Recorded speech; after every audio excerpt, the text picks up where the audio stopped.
கருப்பாட்டம் மொத்தமாக இதோட முடிஞ்சுது. ஆர்ஜே பாலாஜி அவர்கள் தமிழக முதல்வர் விஜய் அவர்களை இப்போ ரீசெண்டாக சந்தித்து ஒரு போஸ்ட் போட்டிருந்தாரு.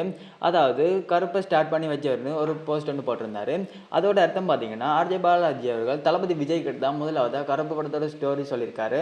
பட் தளபதி விஜய் அதுக்கு பதிலாக ஜனநாயகம் படத்தை தேர்ந்தெடுத்திருக்காரு. இதோட காரணம் பார்த்தீங்கன்னா ஜனநாயகம் படம் முழுக்க முழுக்க அரசியல் சம்மந்தமானது.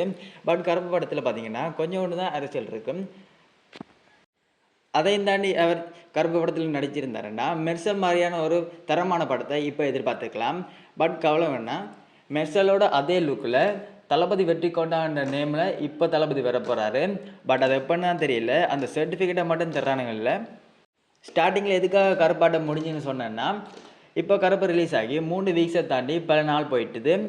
ஸோ இதுக்கப்புறம் கருப்பு கிடையாது, ஹாலிவுட்டோட ஜீசஸ் தளபதி தான் என்ட்ரி ஆக போகிறாரு.